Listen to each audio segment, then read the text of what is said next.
안녕하세요, 청취자 여러분. 저는 50줄이 훌쩍 넘은 아저씨입니다. 아내와 딸 둘, 막내 아들 하나를 둔 가장이죠. 저는 제 아내와 함께 시골에서 소를 키우고 사는 것이 꿈입니다. 지금은 비록 회사 일에 매여서 그렇게 못하지만 2, 3년 후면 은퇴를 준비하고 있습니다. 몇 년 전까지만 해도 저희 가족들은 소소한 행복을 누리며 안정된 미래를 꿈꾸어 나가고 있었습니다. 제 가족에게 일어난 끔찍한 사실을 알게 되기 전까지는 말이죠. 사실 이 사연을 보내야 할까 말아야 할까 저로서도 고민이 많았습니다. 남들이 말하는 감동사연 같은 좋은 에피소드도 아니고 제 치부를 드러내는 것이기도 하니까요. 하지만 제 가슴속에 그냥 묻어두기만 하자니 제가 너무 답답해서 견딜 수가 없더군요. 그리고 저희 처제에게 일어난 일을 거울 삼아 여러분들도 경각심을 가지시길 바라는 마음으로 사연을 보내게 되었습니다. 오늘도 구천에 떠돌고 있을 가엾은 막내 처제를 위해 명복을 빌어주었습니다. 그런 의미에서 여러분들도 제 사연을 끝까지 함께 해주시길 바랍니다. 한 가지 덧붙이자면요. 이 사연에 쓰인 이름들은 모두 가명인 것을 알려드립니다. 그럼 저의 이야기를 시작해 보겠습니다. 우선 제 아내 이야기부터 해야겠습니다. 제 아내는 무척 무뚝뚝한 여장부 스타일의 여성입니다. 그 이유는 아마 식구들의 생계를 책임지는 가장 노릇을 일찍부터 해와서 그랬던 것 같습니다. 제 처가 가족관계가 좀 특별해요. 딸만 5에 중간에 아들이 하나 끼어있는 6남매입니다. 아내는 딸부잣집 첫째 딸로 태어나 요즘 흔히들 말하는 K정녀의 서름을 다 가진 사람이었습니다. 아내와 막내 처제와의 터울은 20년 가까이 나니 얼마나 자라오면서 동생들에게 치여 살았는지 짐작이 되시겠죠. 게다가 제 처가는 시골에서 농사를 짓는 분들이시라 애들 교육에는 그다지 신경을 못 쓰시고 살았다고 할까요. 애초부터 이렇게 딸을 여러 명 가진 것도 제 장모님이 아들 못 낳는다고 구박을 받아서였다고 하니까 말 다 했죠. 요즘은 어디 그렇습니까? 아이도 적게 낳을 뿐더러 딸 아들 구별이 어디 있습니까? 장모님은 시어머니, 즉 아내의 친할머니가 아들을 낳아야 한다고 계속 임신을 강권하셔서 딸을 4명 낳고 5번째에 겨우 아들을 하나 낳았다고 했거든요. 그런데 친할머니는 손주 욕심이 생겼는지 아들을 내리 2명은 낳아야 한다고 하시면서 마지막으로 아들을 하나 더 가지라고 하셨다고 합니다. 장모님은 넌더리를 내시면서도 시어머니의 등살에 못 이겨 마지막으로 출산을 하셨다고 합니다. 그 결과 딸을 낳았고 우리 막내 처제는 원래 장모님 계획에 없었던 아기가 되었다고 하네요. 아내의 말을 들어보니 자기는 친할머니가 세상에서 제일 싫었다고 합니다. 소녀들은 사람 취급도 안 하시고 투명인간처럼, 아니 집안 살림 미천처럼 부려먹기만 했다고요. 그리고 유일한 손자인 우리 처남만 그렇게 귀여워하셨다고 합니다. 정말 전형적인 막장 드라마에 나오는 못된 시어머니였죠. 그래서 장모님은 혹시라도 본인이 시어머니 노릇을 하지 않도록 지금까지도 조심하면서 살고 계십니다. 그뿐만이 아니라 저를 비롯한 3명의 사위한테도 짐을 지우지 않으려고 노력하신답니다. 자식 입장에서 보면 조금이라도 저한테 의지를 했으면 좋겠지만 장모님은 어쩌다가 저희 집에 오셔도 이틀 이상 주무시고 가시지 않습니다. 항상 우리 맞서이 든든하다 말씀은 하시면서도 말이죠. 그게 저는 참 가슴이 아픕니다. 저는 20대 중반에 결혼했습니다. 큰딸은 시집을 갔고 둘째와 셋째는 회사에 취업해 자기들끼리 잘 살고 있습니다. 몇 년 전에 아버지가 노안으로 돌아가시고 이제 홀어머니만 살아계신데요. 제 어머니도 아내에게 시어머니 노릇이라곤 절대로 하기 싫다고 하시며 괜히 모시고 살겠다는 말 하지 마라, 시골에 내려가서 혼자 사시겠다, 이렇게 입버릇처럼 말씀하시곤 합니다. 제 나이가 된 아저씨들은 공감하실 이야기겠지만 위로는 부모님이 걸리고 아래로는 자식들을 출가시키고 나도 완전히 신경 안 쓸 수도 없는 노릇이고 그러니 제일 골치 아픈 세대가 아닌가 싶습니다. 제 이야기가 참 두서가 없죠. 무슨 말을 하려고 이렇게 서론이 긴가 생각하실 분들도 계실 것 같습니다. 제가 장황하게 제 아내의 가족 관계와 집안 상황을 설명하는 이유가 있는데요. 몇 년 전에 제가 겪은 끔찍한 사건에 대해 이야기하려고 합니다. 그 이야기의 주인공은 제 막내 처제입니다. 저는 처제가 4명인데요. 그 처제들이 하나같이 여동생처럼 이쁩니다. 제 본가엔 남동생 하나뿐이라 시커먼 남자들 사이에서 제 어머니는 딸이 있으면 얼마나 좋을까 푸념도 많이 하셨죠. 사실 저도 철없던 나이에는 여동생이 있으면 좋겠다고 어머니께 조르기도 했습니다. 하지만 어머니가 몸이 그다지 좋지 않으셔서 더 이상 애 낳는 것은 무리라고 진단을 받으셔서 그저 아들 둘로 만족했어야 했습니다. 그러니 저는 아내를 만났을 때 여동생들이 많은 아내가 부러웠다고나 할까요? 아, 이 사람과 결혼하면 나도 여동생들이 많이 생기겠구나 하고 생각했습니다. 그런 저와는 반대로 아내는 자라면서 여동생들이 싸우면 말리고 동생들을 거의 키우다시피 하면서 살았다고 합니다. 그래서 지금도 여동생들 이야기를 하면 진저리를 치죠. 특히 둘째, 셋째 여동생이 1살밖에 차이가 안 나서 그런지 그렇게 싸웠다고 합니다. 그러면 장모님은 애들 싸움 말리는 건 제 아내에게 다 시켰고 그게 가장 곤욕이었다고 하더라고요. 저와 아내는 둘 다 고등학교를 졸업한 후 일찍 사회생활을 시작했습니다. 저는 공고를 나왔고 아내는 상고를 나왔죠. 둘 다 비슷한 시기에 모직 공장의 사원으로 취직하게 되었습니다. 그리고 거기서 처음 만났어요. 저는 생산라인에서 일을 하며 기숙사에 살고 있었는데 언젠가부터 격리로 일하는 아내가 눈에 들어왔습니다. 저는 아내에게 무작정 대시를 했고 아내 역시 제가 싫지 않았는지 연인으로 발전하게 되었습니다. 그렇게 연애를 하던 와중 아내의 집안 형편에 대해 알게 되며 저는 물심양면으로 안사람을 도와줘야겠다고 마음먹게 되었습니다. 저 역시 가진 거 별로 없었지만 그래도 저는 큰아들이어서 아내의 서름을 이해했거든요. 그리고 빨리 데리고 와서 행복하게 살게 해주고픈 마음이었습니다. 그런 용기로 결혼을 하게 되었죠. 제가 아내와 결혼을 하겠다고 할 때 딱 한 사람 반대한 분이 바로 제 장모님이셨어요. 그 이유는 아내가 너무 어린 나이에 결혼을 하게 되면 동생들을 경제적으로 못 도와줄 것 아니냐는 거였습니다. 게다가 제 아내가 고등학교 졸업할 때 막내 처제가 태어났으니 장모님은 최소한 막내 처제가 유치원이라도 들어가면 그때 결혼을 하라고 하셨습니다. 아내는 집에서 부모님의 간섭과 어린 동생들을 돌보는 것이 지겨워서 저와의 결혼을 선택한 것인데 장모님은 그 이유를 들어 반대를 하셨으니 그 무렵 아내는 장모님과 거의 매일 싸우다시피 한 것 같아요. 네가 맛인데 그럼 어떡하니? 엄마는 네 도움 없으면 저 어린 것들 키울 수가 없어. 결혼이 뭐 그렇게 급하다고. 지금 네 나이가 몇인데 그 사람하고 결혼을 하겠다는 거야. 엄마, 나 이제껏 철들면서부터 지금까지 집에서 동생 돌보고 밥하고 설거지하고 할 만큼 한 것 같은데 이제 결혼도 내 맘대로 못해요? 24시면 나도 성인이야. 나 자유롭게 결혼할 수 있는 나이잖아요. 그래도 난 네가 30 넘어서 결혼했으면 했는데 돈이라도 집에 좀 벌어다 주고 시집 가면 안 돼? 안 그래도 어린 동생들 먹이고 입히고 하는 비용만도 얼마나 많이 모자라는데.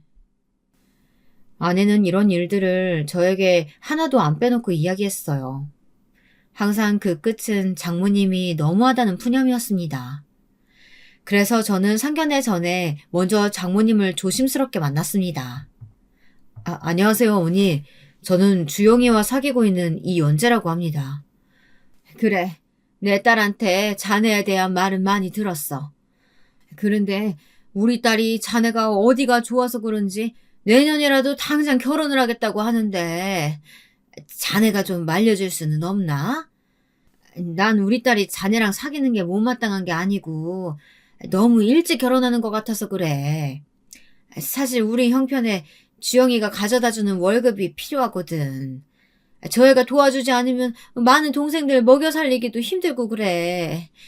막내딸이 이제 5살인데 유치원에 다니기는 하지만 주영이가 돌봐주지 않으면 집에 혼자 있는 시간이 좀 길거든. 어머니가 무슨 말씀 하시는지 다 알고 있습니다. 하지만 우리 주영이 어릴 때부터 마치 제2의 엄마처럼 자기 집에서 헌신하고 살았다고 하더군요. 이젠 제가 걷어서 호강은 못 시켜주더라도 가장 노릇하면서 힘들게 살던 것에선 벗어나게 하고 싶어요. 결혼하면 주영이 일 그만두게 하고 싶습니다. 제가 이렇게 말하자 장모님은 곤란하다는 듯이 우물쭈물 하시다가 입을 꾹 다물어 버리시더군요. 아무래도 이런 상황에서 장모님 허락을 받아내기가 힘들겠다는 생각이 들어 저는 마지막 제안을 했습니다. 어머니께서 전 그렇게 경제적으로 힘드시다면 막내 처제를 제가 데리고 살겠습니다. 아기 하나 생겼다고 생각하면 그만이죠. 처제가 경제적 독립을 할 때까지 제가 같이 살면서 돌보겠습니다. 그래? 그게 정말이면 나도 더 이상 내 딸 결혼 반대할 이유가 없지. 아휴, 우리 주영이가 그런 생각을 하고 살았다니. 난 그 애가 그렇게 힘들어하는 것도 모르고 내가 자네 볼 면목이 없네. 미안하네. 우리 딸 잘 부탁하네. 장모님은 눈물을 흘리시면서도 큰 짐을 덜어낸 것처럼 홀가분해하며 저와 아내의 결혼을 허락해 주셨습니다. 그런 이후로 저는 신혼집을 처가 근처로 얻었고 제 딸을 낳기 전부터 처제를 키우면서 살았죠. 본가의 부모님들은 처가살이하는 것처럼 되어버린 제 처지가 못마땅하셨나 봐요. 결혼 초부터 장남이 처갓집 말뚝을 보면서 절한다고 저를 안 좋게 보시기도 했죠. 하지만 신경 쓰지 않았습니다. 그만큼 저는 아내를 사랑했고 또 처제도 귀여워해 주었으니까요. 장모님 댁은 제 직장에서 차를 타고 30분 내의 거리였고 우리 신혼집은 처갓집에서 차로 5분 거리에 있었습니다. 그래서 장인 장모님이 밭으로 일을 나가시기 전에 막내 처제를 우리 집에 맡겼어요. 막내 처제가 유치원에 다녀오면 제 아내가 거의 키우다시피 했습니다. 그러다 보니 저도 처제를 처제가 아닌 제 딸처럼 생각하게 되었고요. 퇴근하면 처제와 놀아주고 초등학교도 저희 집에서 다녔습니다. 그렇게 살다 보니 어느새 저도 딸을 낳았고 우리 아이들과 함께 처제를 키웠습니다. 막내 처제와 제 딸의 나이차가 7살인데 처제는 제 딸이 태어났을 때 너무 좋아하면서 자기가 우유 먹이겠다, 안고 재우겠다 하며 우리 딸을 잘 돌봐주었습니다. 원래는 처제가 저를 형부라고 불러야 했지만 아직은 어린 아이라서 그 말을 너무 어려워하는 것 같더라고요. 그래서 처음에는 삼촌이라고 부르게 했습니다. 나중에 다 크면 고쳐질 거라고 생각했어요. 삼촌, 오늘 학교 갔다 와서 미나랑 만화 비디오 봤어요. 언니하고 같이 가서 빌려왔어요. 미나가 너무 좋아했어요. 아이고, 그래? 우리 미나 잘 돌봐주고 지영이가 언니네. 안 싸우고 잘 놀았어? 우리 막내가 미나 기저귀 다 갈아주고 같이 목욕도 하고 했어. 자기가 다 한다고 나한텐 손도 못 대게 하더라고. 막내 동생 덕에 내가 우리 딸 만져보지도 못하네. 아이, 편하긴 한데 언제까지 이렇게 살 수 있으려나. 좋잖아. 우리 미나도 처제 언니같이 잘 따르고 처제가 우리 집에서 편하게 잘 지내면 되는 거지. 난 괜찮네요. 우리 네 식구 먹고 살 만큼은 나도 벌 수 있으니까 걱정 말고. 당신은 집에서 애들 잘 키우고 살림해. 이렇게 우리 집안의 호칭은 좀 괴상하지만 진짜 가족처럼 알콩달콩 행복했어요. 처제가 고등학교를 졸업하고 서울로 대학을 갈 때까지 저희 집에서 한 가족처럼 보냈으니 얼마나 제가 막내 처제에 대한 애틋한 마음이 많았는지 짐작이 가실 거라고 생각합니다. 그렇게 세월이 지나고 머리가 좋고 공부 잘했던 처제는 서울로 대학을 갔습니다. 저는 제 딸과 같이 키운 처제가 혼자 서울서 자취를 한다고 하니 걱정이 되어 주말마다 아내와 같이 처제를 보러 갔습니다. 아내 역시 그동안 같이 살았던 정이 있어서 그런지 유독 다른 동생들보다 막내 동생에게 신경을 많이 쓰더라고요. 마치 딸에게 하듯이 잔소리도 하고요. 얘 지영아, 주말에는 집에 와서 밥도 먹고 그래. 우리 미나도 이모 왜 안 오냐고 자꾸 물어본다. 네가 서울로 갈 때 걔가 얼마나 헤어지기 싫다고 울었어. 걔는 지 동생보다 너를 더 좋아해. 그리고 냉장고에 있는 반찬 자꾸 안 먹으면 언니가 와서 버려야 하잖아. 얼마나 힘들게 한 건데. 밥은 잘 챙겨 먹고 다녀. 아유, 잔소리. 누가 보면 엄마가 나한테 하는 소린 줄 알겠다. 언니 나 괜찮아. 집에서 밥 안 먹어도 끼니는 잘 먹고 다니니까 걱정하지 말고. 미나 곧 중학생 될 거 아냐? 내가 이번 여름방학 때 가서 과외 좀 시켜줘야겠다. 그래. 처제가 서울에 있는 명문대 들어갔으니까 우리 미나 과외 좀 잘 시켜줘. 이 형부가 용돈 넉넉하게 줄게. 서울에 혼자 있다고 너무 느슨해지지 말고 문단속 꼭 하고 남자들은 다 도둑놈이니까 조심하고. 알았지? 연애하는 사람 생기면 꼭 형부한테 소개시켜줘야 된다?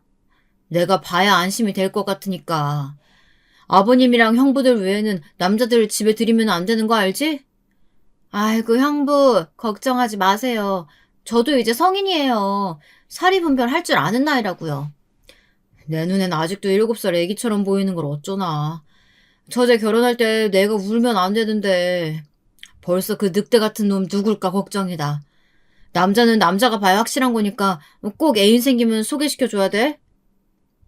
알겠어요, 형부. 너무 걱정하지 마세요. 제가 엄마한테는 막내지만 형부 집에서는 큰딸이나 마찬가지였잖아요. 저 믿으세요. 이렇게 말하며 싱그럽게 웃던 막내 처제는 정말 우리 집의 큰딸처럼 든든하기도 하고 저에겐 짠한 가족이었습니다. 지금 생각하니 처제가 살아있을 때 좀 더 잘해줄 걸. 내가 신경을 덜 써서 처제가 그렇게 되었던 건 아닐까. 이런 비극이 일어난 게 제 탓인 것 같아 제 자신이 미워지고 후회만 가득합니다. 그렇게 세월이 흘렀습니다. 저희 애들에게도 사춘기가 오고 아빠와 심리적인 거리감이 생기는 시기가 되었습니다. 특히 딸들은 아버지가 자기 방에 노크도 안 하고 들어온다고 그렇게 질색팔색을 하더라고요. 항상 노크해야지 생각만 오고 자꾸 잊어버리게 되고 급기야 딸들은 자기들의 방문을 잠그더군요. 프라이버시 침해라고 하면서요. 그리고 어쩌다 제가 술 마시고 들어와 좀 안아주려고 하면 딸들은 술 냄새 난다고 얼른 저리 가라고 저를 섭섭하게 하기도 했습니다. 그게 바로 애들이 자랐다는 증거이겠지만요. 아이들의 냉정함에 저는 참 섭섭했습니다. 다시 애들이 어릴 적으로 돌아갔으면 하는 생각이 들었습니다. 그때 아빠 하면서 저를 세상의 전부라고 생각했던 그 아이들이 너무 보고 싶었어요. 지금이야 어느 정도 묻어내졌지만 애들이 한창 사춘기 때 아내도 갱년기가 온 것인지 딸들이랑 자주 부딪히며 서로 간에 좋지 않은 감정을 가지게 되었습니다. 아내는 걱정되어서 잔소리하는 건데 애들은 부모가 간섭한다고 생각해 벗어내라고 하잖아요. 그런 때에 우리 막내 처제가 딸들과 아내의 다리 역할을 해주었습니다. 딸의 입장에서 제 아내와 저에게 애들 본심을 전해주기도 하고 조카들에게는 부모 대신에 다독거리고 충고도 하는 등 많은 도움이 되었어요. 지금 생각해보면 막내 처제는 우리 가족에게 없어서는 안 될 소중한 사람이었습니다. 그런데 어쩌다가 그런 놈한테 엮여서 예쁘고 소중한 막내 처제가 극단적인 선택을 했어야만 했는지 그놈만 생각하면 아직도 온몸에 피가 거꾸로 솟고 제 손으로 그놈을 단죄하지 못한 것이 한이 됩니다. 막내 처지는 대학에 다니면서 두세 번의 연애를 했지만 잘 안 되었습니다. 물론 착한 처제는 저와 아내에게 남자친구를 소개도 시켜주었죠. 하지만 남자총에서 번번이 헤어지자고 했답니다. 남자들은 예쁜 저의 처제에게 시커먼 마음으로 들이대다가 잘 안 되니까 이별을 고했던 거였어요. 그런 몸만 원하는 남자들과는 오히려 헤어지길 잘했다고 저는 처제를 위로해 주었습니다. 그리고는 언젠가 좋은 사람이 나타날 것이라고 했죠.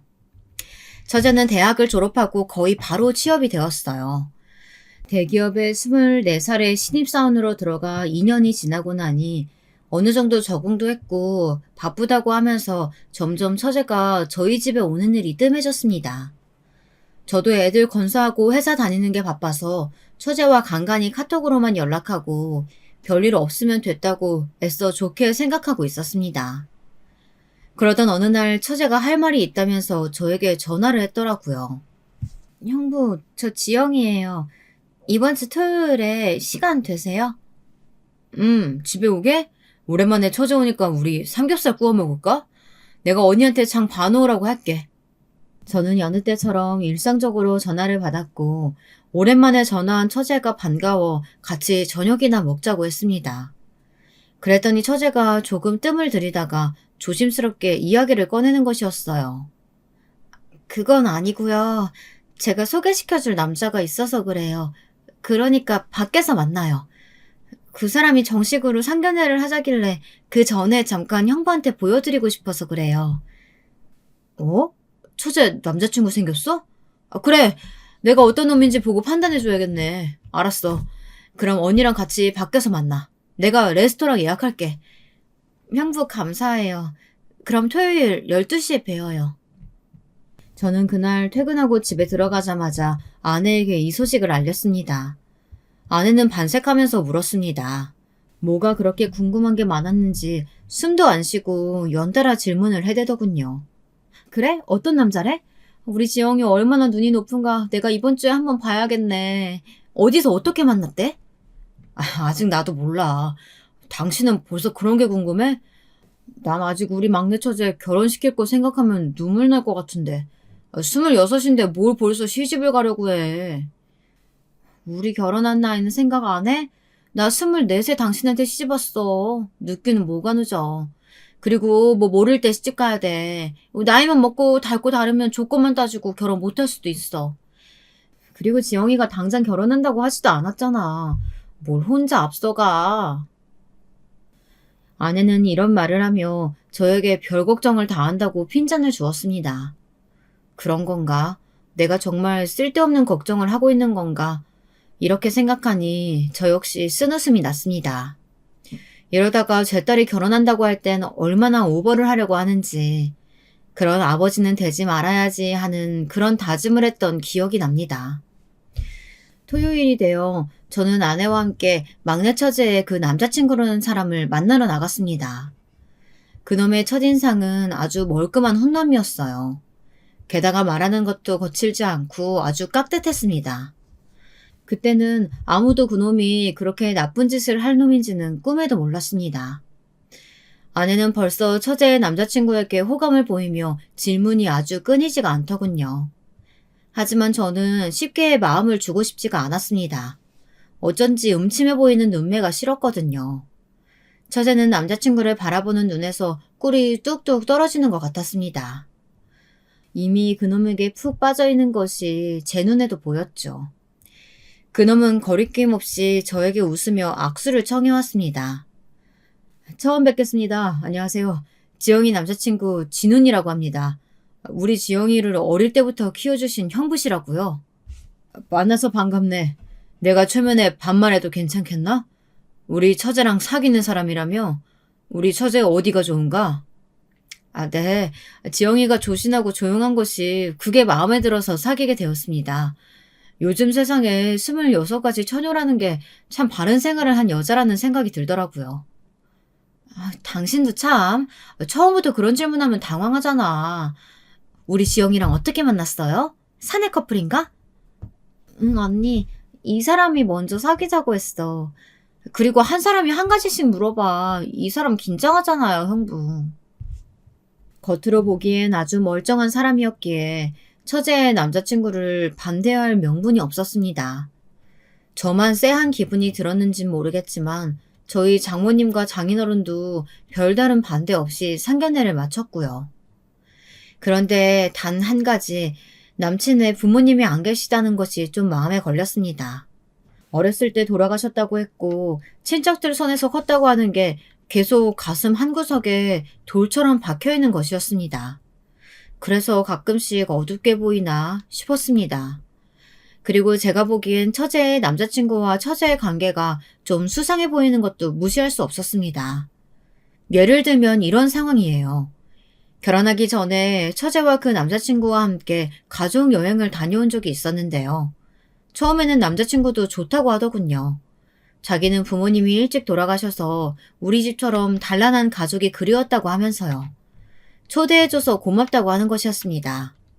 그래서 저는 속으로 인성은 바른 사람인가 보다 생각하면서 안심을 했습니다. 그런데 2박 3일간 여행을 하면서 제가 어쩌다 처제와 사진이라도 찍으려고 하면 그 남자친구라는 놈이 저를 벌레 보듯이 보는 거였습니다. 그러더니 마치 저에게 과시라도 하는 양 처제를 제 눈앞에서 안고 막 스킨십을 하는 게 아니겠습니까? 마치 제가 처제를 뺏으려는 연적인 양 행동을 하니 저는 너무 어처구니가 없었습니다. 그놈의 행동이 점점 노골적이 되니까 처제도 나중에는 싫은 표정으로 남자친구에게 좀 자제해달라고 하더군요. 오빠 애들도 있는데 이러지 마. 어? 형부도 놀래시겠다. 오빠 제발 좀 놔줘. 너 나 안 사랑해? 우리 곧 결혼할 사이잖아. 그런데 이 정도 스킨십도 못해? 너무 둘이서만 좋아서 그러지 말고 자네도 같이 어울려야지. 가족이 될 거잖아. 그런 스킨십은 둘이 있을 때만 해도 되지. 당신도 참. 요즘 애들이 그럴 수도 있지. 그러려니 하고 당신이 못 본 척 좀 해줘. 여행이 끝나고 돌아와서 그놈은 저한테 막내 처제를 너무 사랑해서 그랬다고, 기분이 나쁘셨다면 죄송하다고 주절주절 사과를 하긴 하더라고요. 그러나 그것도 막내 처제가 시켜서 마지못해 한 사과라는 걸 나중에야 알게 되었습니다. 처제가 그놈에게 형부에게 사과하지 않으면 결혼을 안 하겠다고 화를 많이 냈다고 하더라고요. 저는 처제에게 말도 안 되는 소유욕과 집착 같은 행동을 보이는 처제의 남자친구가 적지 않게 걱정되었습니다. 그래서 어느 날 아내에게 이 결혼 꼭 시켜야 하냐고 물어봤던 적도 있었습니다. 그러나 아내는 처제 남자친구가 어릴 적부터 외로움을 많이 타서 그런 것 같다. 결혼하면 자연스럽게 없어질 감정이다 라고 하면서 저의 쓸데없는 걱정으로 치부해 버렸습니다. 저는 찝찝한 그 기분을 완전히 떨쳐내지 못한 채 상견례한 지 1년 만에 막내 처제는 처제의 남자친구와 결혼을 하고야 말았습니다. 처제의 결혼식 날 장인 장모님도 눈물이 보이지 않으셨지만 제가 다 눈물이 나더군요. 아내는 저보고 주책이 따로 없다고 하는 것이었어요. 여러분, 제가 정말 주책인 걸까요? 하지만 이미 딸처럼 정이 다 들어버린 막내 처제가 맘에 1도 안 드는 놈한테 시집을 기어고 간다고 하니 제 마음이 어떻겠습니까? 그런데 처제가 결혼하고 한 달이 지났을까요? 어느 날 저는 하늘이 무너지는 소리를 들었습니다. 막내 처제가 집에서 극단적인 선택을 했다는 이야기였어요. 저는 슬프다기보다는 믿어지지가 않았습니다. 평소에 활발하고 긍정적이었던 처제가 그런 선택을 할 이유가 없었습니다. 전혀 현실감이 없더군요. 저뿐만이 아닙니다. 장인 장모님과 우리 모든 가족들은 막내 처제가 절대 그럴 사람이 아니라고 믿었습니다. 결혼하자마자 갑작스럽게 일어난 처제의 죽음이 저는 너무나 수상했습니다. 우리 지영이가 그럴 리가 없다. 우리 딸이 왜? 이제 겨우 결혼한 지 한 달이야. 그 애가 왜 죽어? 우리 막내 불쌍해서 어떡해. 아이고. 막내 처제의 장례식 날 장인 장모님과 우리 가족들은 전부 슬픔에 잠겨 막내 처제를 애도했습니다. 그러나 막내 처제의 남편이던 그놈만은 눈물을 한 방울도 흘리지 않고 있었습니다. 그런 냉정한 모습을 보고 저는 너무나 이상한 기분이 들었습니다. 제 촉이 그렇게 말하고 있었거든요. 아, 이놈 때문에 우리 처제가 죽었구나 하는 느낌이요.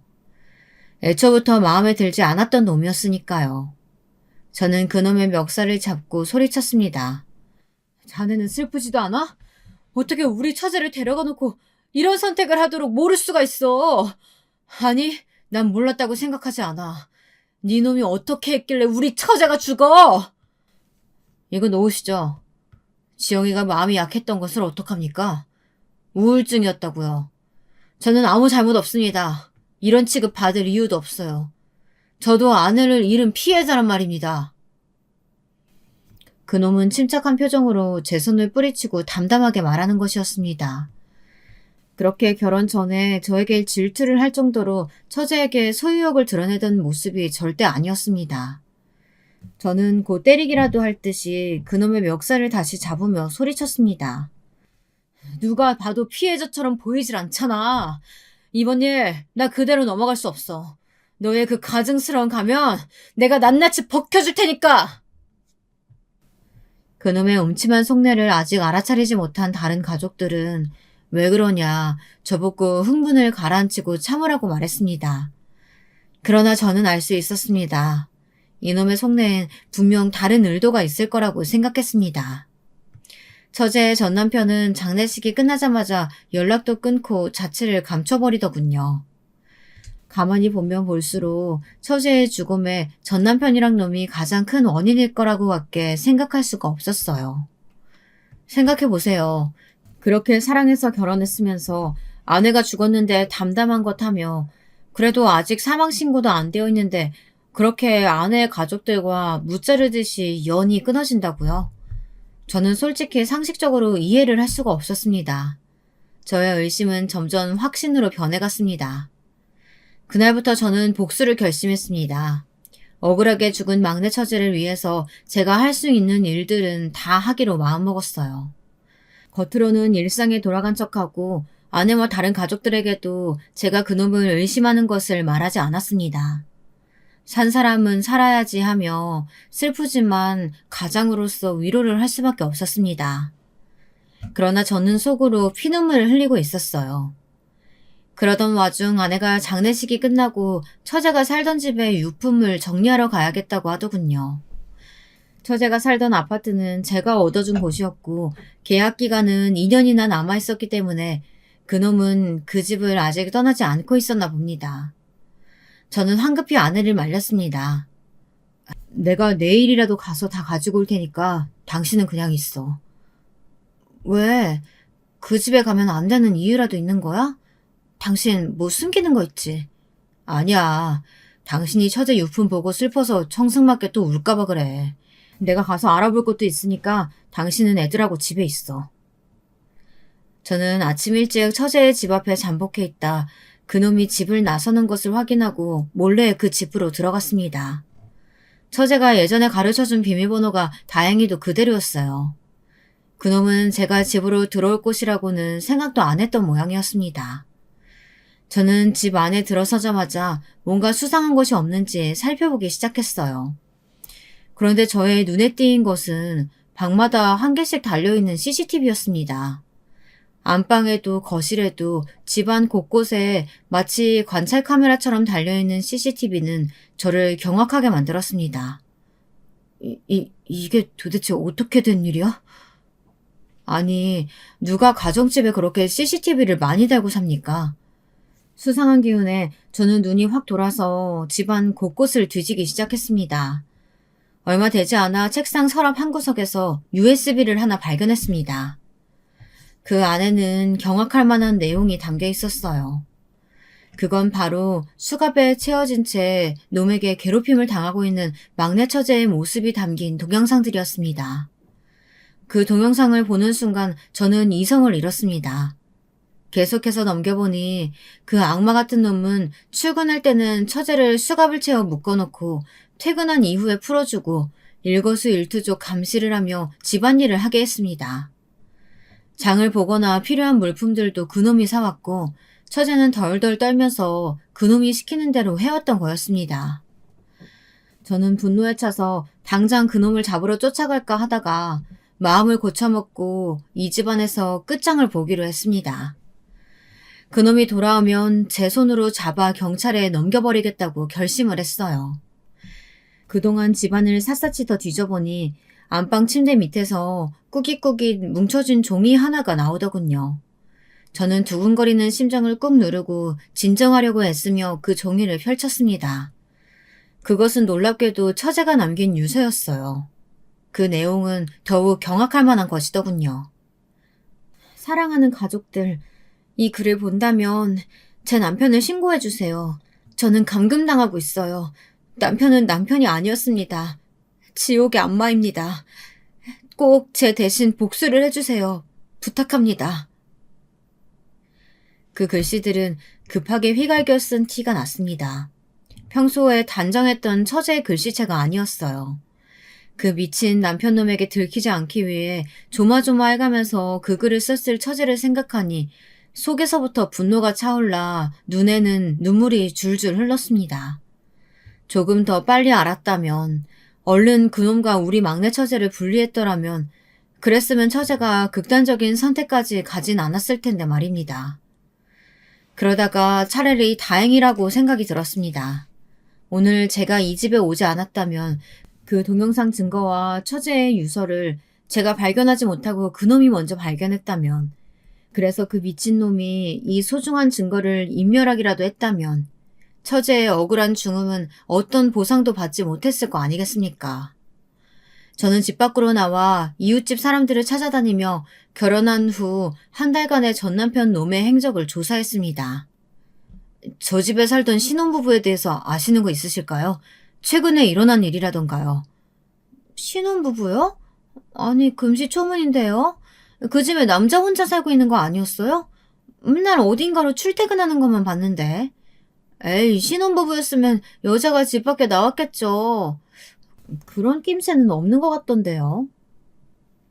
저는 이웃집 아주머니의 말을 듣고 의심만 하던 정황이 확신으로 다가왔습니다. 그 악마 같은 놈이 우리 처제를 의심하고 집착해서 이런 범죄를 저질렀다고밖에 설명할 수가 없는 것이었습니다. 그것도 모자라 동영상을 자세히 보니 그놈은 처제를 때리고 학대한 흔적까지 보였습니다. 처제가 겁에 질려 도망을 가기라도 할라치면 어김없이 그놈의 손에 잡혀서 꼼짝할 수 없이 다시 수갑에 묶여버렸습니다. 게다가 그놈은 불쌍한 저희 처제에게 가스라이팅까지 하는 것 같았습니다. CCTV 동영상에서 간간히 들리는 둘의 대화는 제 의심에 더욱 불을 지폈습니다. 내 말만 잘 들으면 풀어준다니까? 그러니까 어디 도망갈 생각 같은 건 안 하는 게 좋아. 그러면 내가 풀어주고 사랑도 해준다니까 왜 내 말을 안 들어? 오빠 잘못했어. 내가 어떻게 해야 풀어줄 건데? 나 이 집 이사 와서 한 번도 바깥 출입 안 했잖아. 당신이 그만두려서 회사도 그만뒀고 이 동네에 아는 사람도 없는데 내가 무슨 바람을 피웠다는 거야. 당신 그거 망상이라고. 착한 처제가 무슨 잘못을 했다고 이렇게 정신병자 같은 놈한테 몰아붙여줘야 했을까요? 저는 이 결혼만은 죽어도 막았어야 했는데 그러지 못했던 제 자신이 한없이 미워졌습니다. 완전히 을처증 환자였던 그놈은 처제가 큰 소리를 지르거나 도망을 가지 못하도록 안방에 방음장치까지 해두었습니다. 하루의 대부분을 안방에 갇혀있다가 저녁에만 풀려나는 생활이 계속했으니 처제의 정신이 피폐해진 건 시간 문제였다고 생각합니다. 그 나쁜 놈은 처제의 장례식장에 본인이 저지른 잘못은 감쪽같이 숨기고 처제가 우울증이라고만 앵무새처럼 짓거려댔죠. 그러면서 자기 책임은 없다고 하니 제가 어떻게 참을 수가 있었겠어요. 저는 분노를 누르며 안방 문 뒤에 숨어 그놈이 오기만을 기다렸습니다. 삐리릭 탁.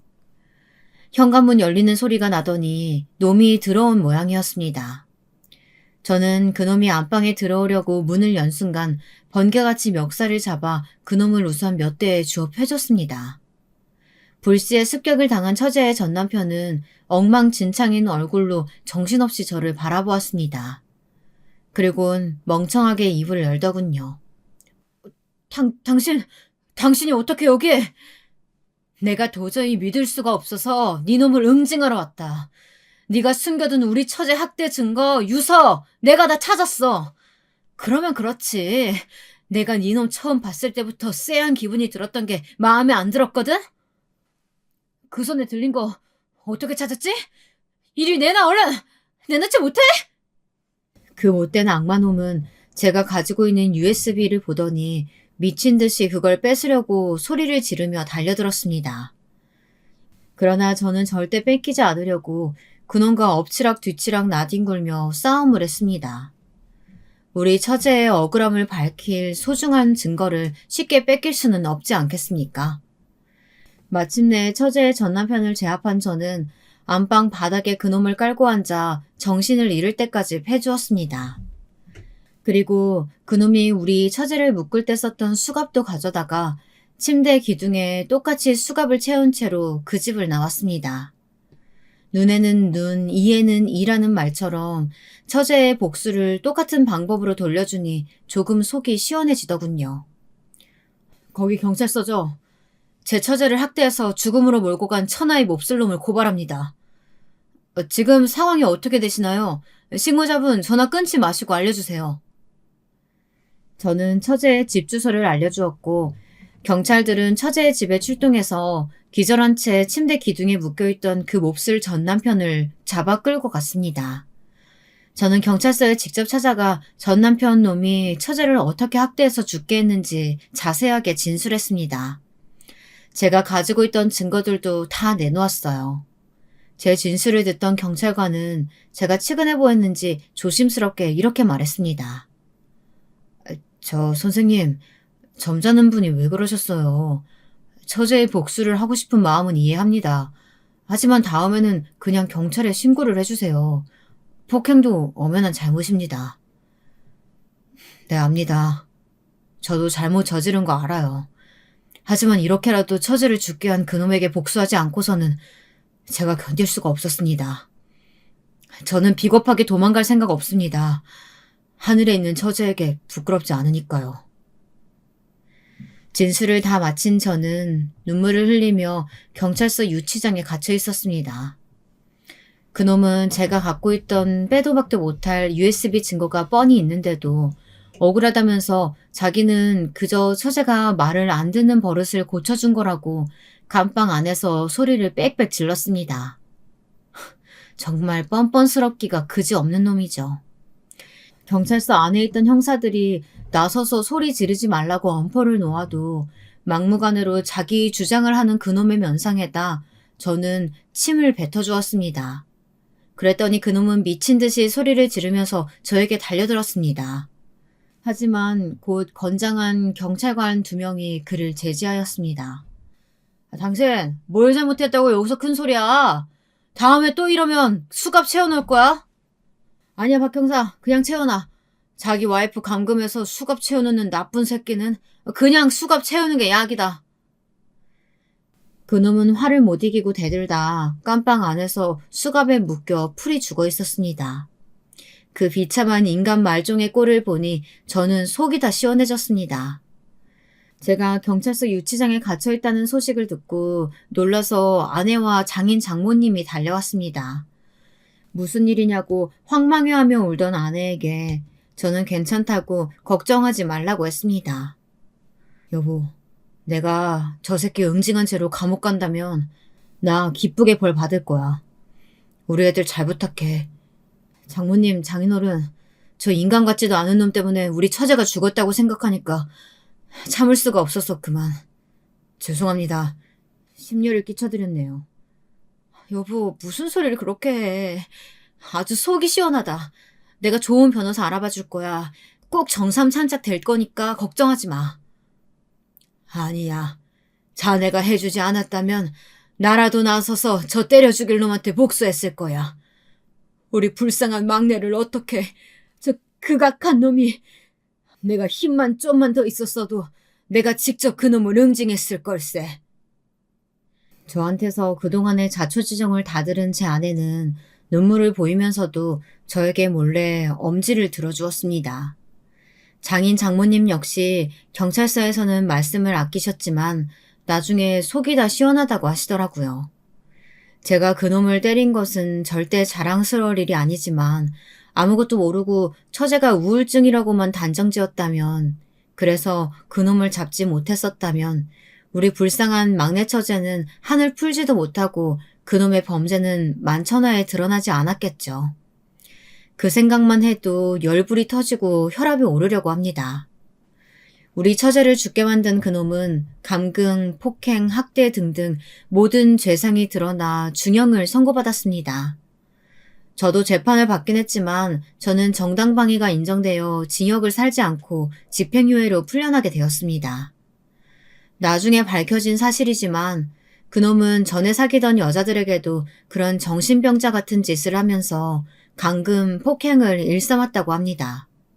그런데 그 모든 죄들을 어찌나 잘 감추었는지 정확한 증거가 없어 꼬리가 잡히지 않았다고 합니다. 그러다 이번 사건으로 모든 여죄가 밝혀지며 징역 10년을 선고받았다고 합니다. 그놈이 한 짓을 생각하면 저는 이 처벌도 전혀 무겁다고 생각하지 않아요.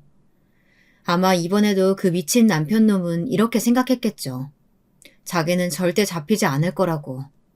그리고 또 다른 피해자들에게 같은 짓을 일삼았을 거라고 생각만 하면 소름이 오싹 끼치고 밤에 잠이 오지도 않습니다. 게다가 그놈이 처음에 저에게 인사 와서 했던 말들도 다 새빨간 거짓말이었습니다. 부모가 다 돌아가셨다고 하는 것도 거짓말이고 당연히 친척들 손에서 큰 것도 아니었고요. 전 남편의 부모님은 어디에나 있는 평범한 사람들이었습니다. 그러나 고등학교 때까지 비행 청소년처럼 크고 작은 사고를 치며 지냈던 그놈의 꼴을 보다 못해 한 번 크게 싸웠다고 하더군요. 그 후로 그놈은 집을 나가 일방적으로 연락을 끊었다고 하더라고요. 그런 놈은 내 자식 아닙니다. 라고 말하며 다시는 연락하지 말라고 그놈의 부모는 오히려 저한테 큰 소리를 쳤습니다. 재판 결과가 나오던 날 저는 꿈을 꾸었습니다. 꿈속에서 처제가 안개 속에서 희미하게 웃으며 저를 바라보더군요. 저는 처제에게 손을 흔들며 그쪽으로 달려가려고 했습니다. 하지만 발이 땅에 달라붙어 떨어지지 않는 것이었어요. 그 모습을 슬픈 표정으로 보던 처제가 입을 열었습니다. 형부, 그동안 감사했어요. 저 키워주시고 억울함 밝혀주시고 끝까지 저는 형부에게 신세만 지내요. 이젠 여한이 없을 것 같아요. 형부, 언니와 아이들과 함께 행복하게 사세요. 그러더니 아스라이 멀어져 가는 것이었습니다. 저는 정신없이 처제의 이름을 불렀지만 처제는 듣지 못하는 것 같더군요. 그 순간 저도 눈물을 흘리면서 꿈에서 깨어났습니다. 생전 들었던 처제의 목소리, 말투 그대로였어요. 꿈에서 잠깐 보인 처제의 그 모습을 저는 사는 동안 영원히 잊지 못할 것 같아요. 저는 종교가 없지만 만약에 신이 있다면 착한 우리 처제는 하늘에서 편히 쉬고 있으리라고 생각합니다. 나중에 제가 죽어 처제를 만나면 고생했다고 이렇게 웃으면서 등을 토닥토닥 두드려주고 싶은 마음뿐입니다. 여러분, 제 이야기는 여기까지입니다. 제게 일어난 이 황망한 일들이 믿어지지 않으실 분도 계시겠죠. 하지만 세상에 좋은 사람만 있는 건 아닙니다. 항상 정신 바짝 차리고 처제의 전 남편처럼 겉으로는 가면을 쓴 채 착한 행세를 하는 악한 인간들을 꼭 가려내야 한다고 생각합니다. 젊은 나이에 허망하게 세상을 떠난 제 처제를 생각하면 그 망할 전 남편을 찢어 죽인다고 해도 시원치 않겠지만 제가 한 사적 복수 역시 잘못된 행동임을 뼈저리게 뉘우치고 인정합니다. 여러분들에겐 꿈에라도 그런 일이 없으시길 바랍니다. 오늘 밖에 나와 하늘을 보니 맑고 파란 것이 처제를 더 생각나게 하네요. 슬픔은 남은 자들의 몫이라고 하나요? 저는 처제의 밝게 웃는 모습을 떠올리며 남은 인생을 그것만 기억하고 살아가기로 했습니다. 저의 슬픈 사연을 들어주신 청취자분들에게 감사드립니다. 이만 저의 사연을 마치도록 하겠습니다.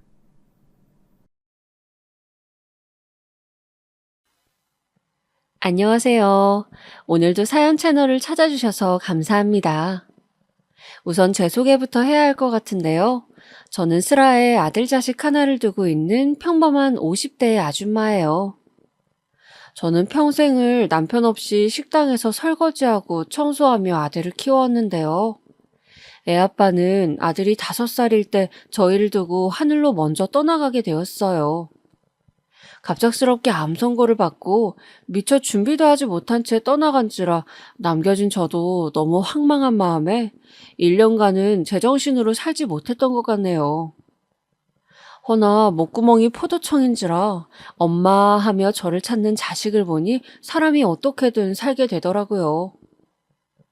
지금이야 다 지나간 일이지만 그땐 저도 참 많이 힘들었답니다. 당시 애아빠 장례를 치르고 한 달 후쯤 집안에 틀어박혀 아무것도 못하고 눈물만 흘리고 있는데 갑자기 어린 아들이 다가와 제 눈물을 닦아주더라고요. 그러면서 하는 말이 엄마 슬퍼하지 마 하고 말하는데 그 어린 것이 어떻게 내 마음을 알고 그런 말을 하는지 가슴이 아프기도 하고 엄마로서 너무 미안해 아들을 안고 목이 쉴새라 펑펑 울고 말았네요. 그 뒤로는 무슨 일이든 해서 아들을 먹여 살리겠다는 각오로 동네 식당 여러 군데를 돌아다니면서 일을 구해보았어요. 다행히 그때 동네에 자그마한 중국집이 하나 있었는데 거기 사장님이 제 처지를 딱하게 여겨주셨어요. 아이고, 아이 엄마가 고생이네. 혼자 애 키우느라 힘들죠? 우리 식당 일이 바쁘긴 하지만 그래도 적응하면 할만할 거예요. 내일부터 나와 일해요. 감사합니다, 사장님. 감사합니다. 연신 고개를 꾸벅 숙이며 저는 다음 날부터 애는 어린이집에 맡겨두고 식당에 나가 일을 하기 시작했어요.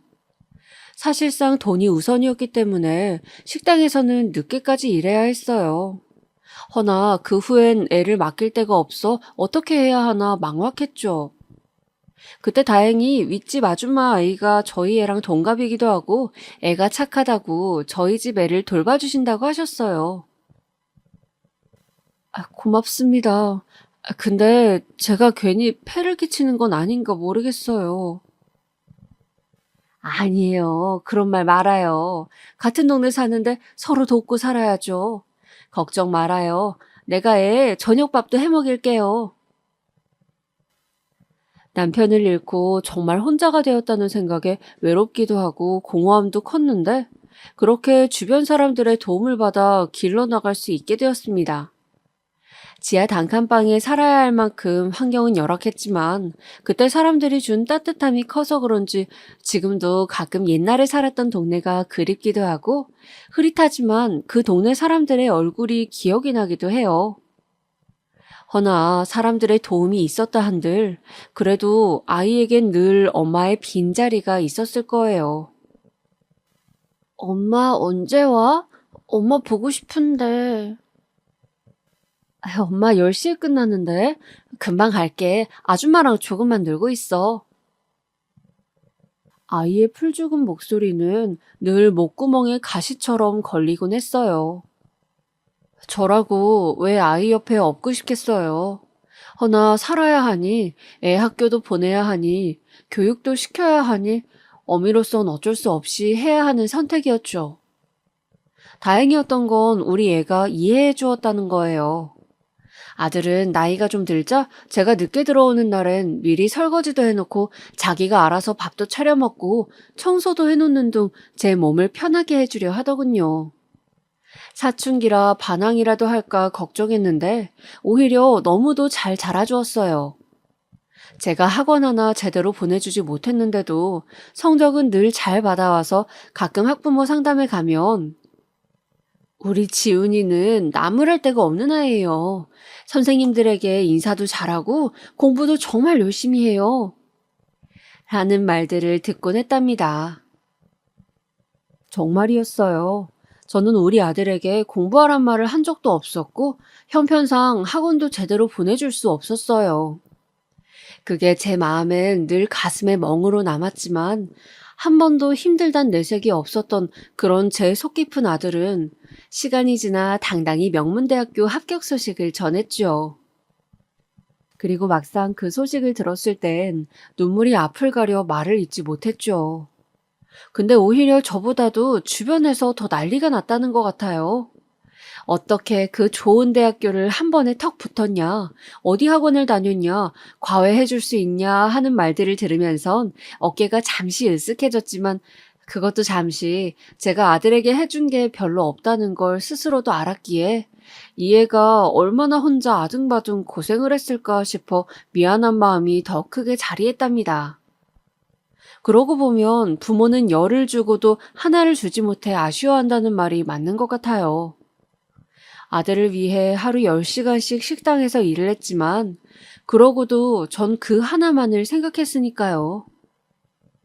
그러다 아들이 대학교를 졸업하고 취직을 하고 난 후엔 저에게 그러더군요. 엄마, 이제 일 그만하세요. 넉넉진 못하지만 제가 용돈도 드릴게요. 그간 저 때문에 고생 많으셨잖아요. 아니야. 엄마는 일하는 게 편해. 아직 일할 수 있는 나이인데 왜 그만둬? 여기 사람들이랑도 오래됐고, 갑자기 이 나이에 일 그만두면 우울증 온대잖아. 엄마는 괜찮으니 걱정 말고, 너 회사 다녀.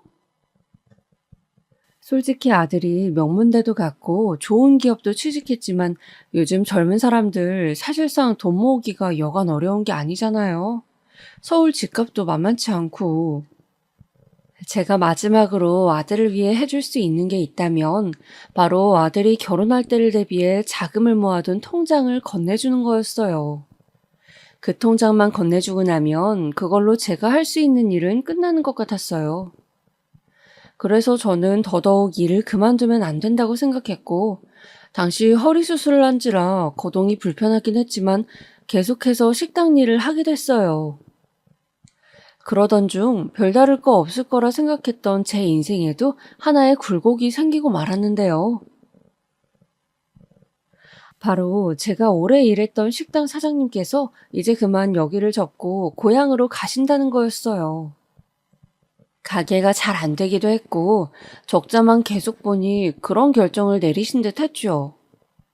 결국 어쩔 수 없이 저도 오랫동안 정든 식당을 떠나 다른 일자리를 알아보게 됐어요. 그러다 알아보게 된 것이 바로 고속도로 휴게소 청소였어요. 저희 집에서 버스를 한 번 타고 가면 있는 곳이라 위치도 좋았고 일하는 언니 말을 들어보니 딱히 어려울 게 없어 보이더군요. 이미 산전수전 고생을 다 한지라 손에 굳은 살이 더 배긴다 한들 화장실 청소라 해도 이제는 망설일 것도 없었죠. 다만 아들에게는 비밀로 했어요. 괜히 엄마가 청소 일을 한다고 하면 걱정할 것 같았거든요.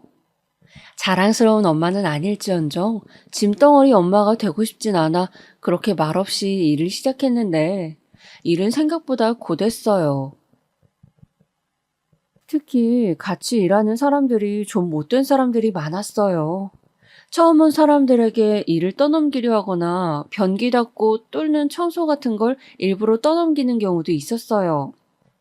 텃세를 부리는 것 같아 기분이 나빴지만 저도 할 말을 못하고 사는 성격인지라 조용히 넘어갈 수밖에 없었어요. 그렇게 힘들게 일을 하던 어느 날 힘없이 허리를 쥐어잡으며 집에 돌아가는데 아들에게서 연락이 왔어요.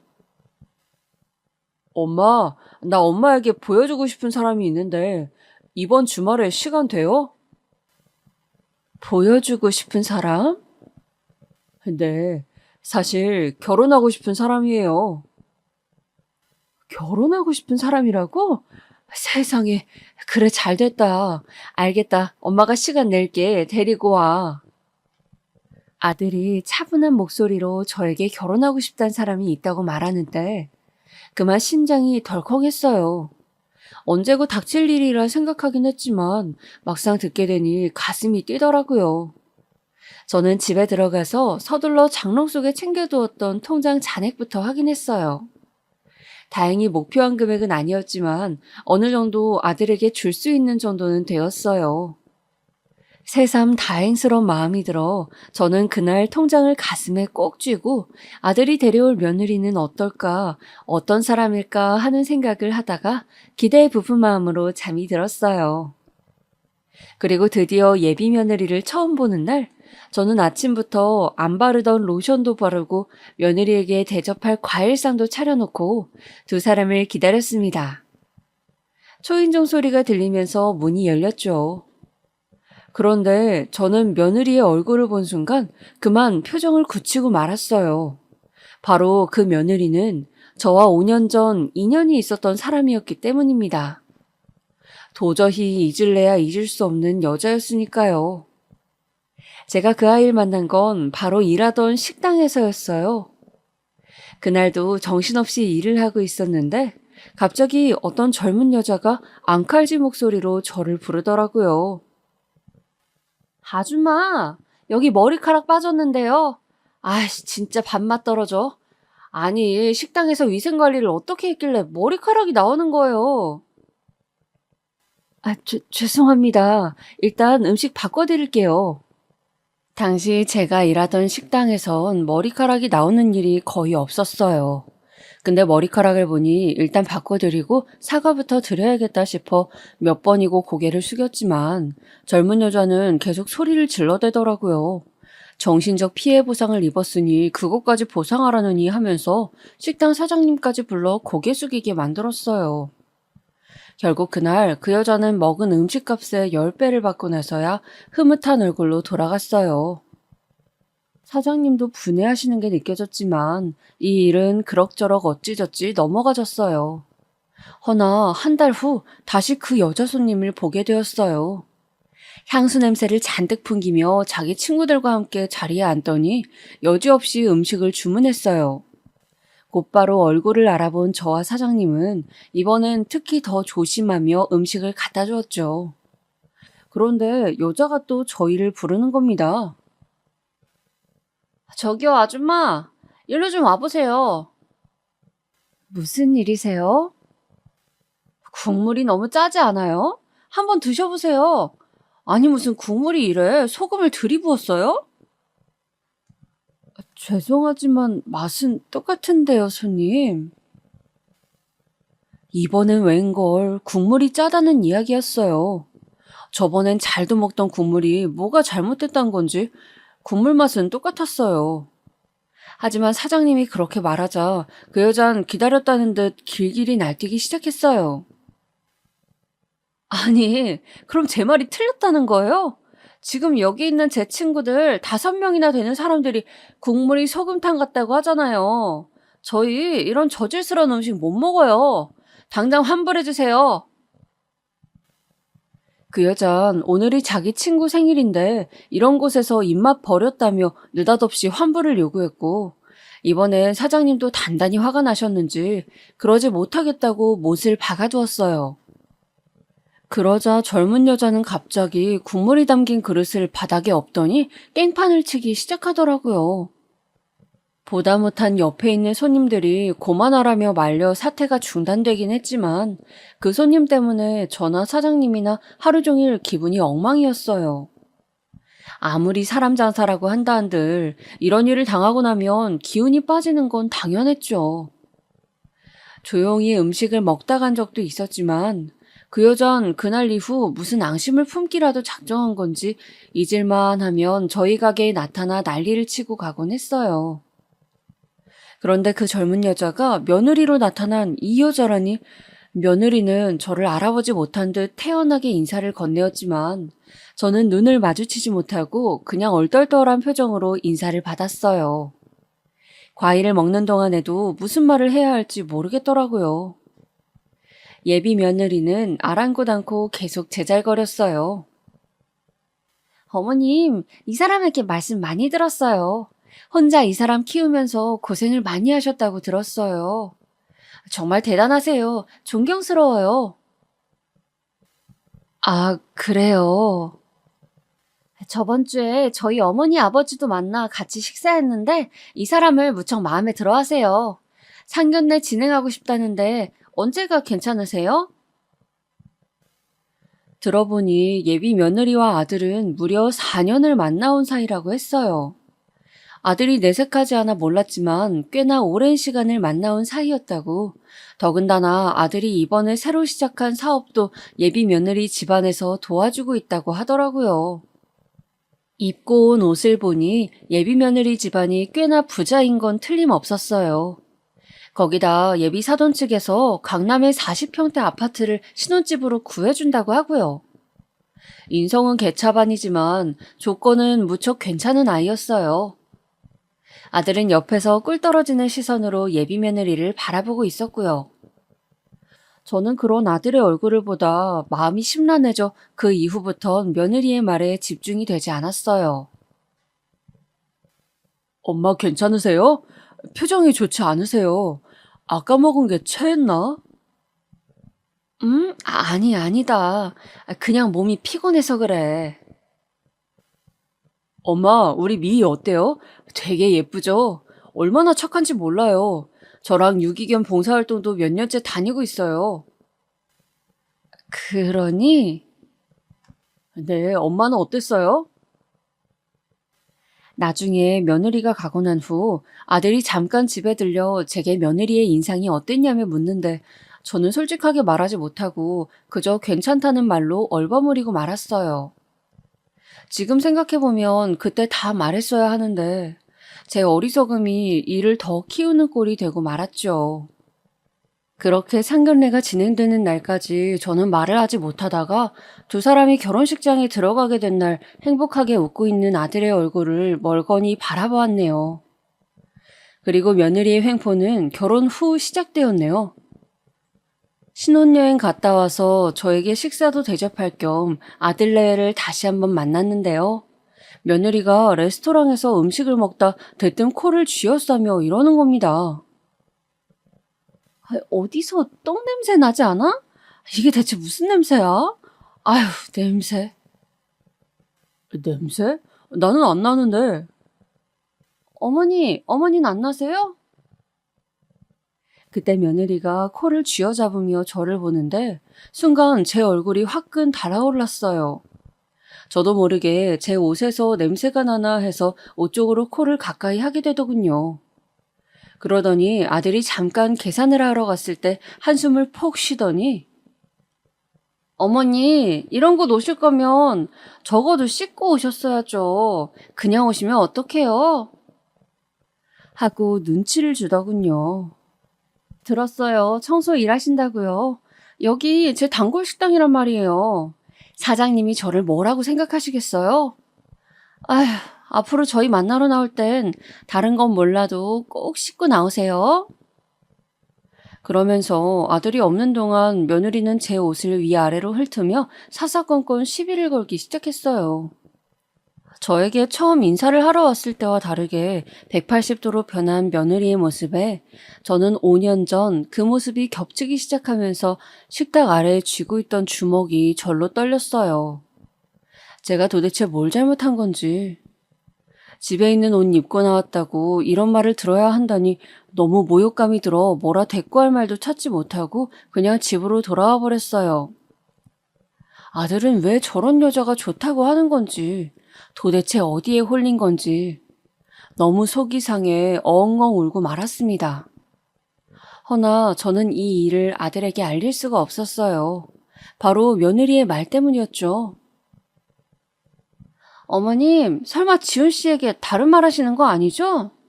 지훈 씨 요즘 사업 때문에 무척 힘들어요. 괜히 이런저런 말 덧붙여서 그이 마음 힘들게 하지 마세요. 며느리는 제가 혹시나 아들에게 무슨 말을 할까봐 경고하듯 그렇게 단단히 못을 박더라고요. 어느 날은 속이 상해 친구에게 이 일을 말했더니 친구가 저 대신 분개를 하더라고요. 저도 이렇게 며느리를 두었다간 안 될 것 같아서 가르쳐야겠다는 생각으로 전화를 걸었어요.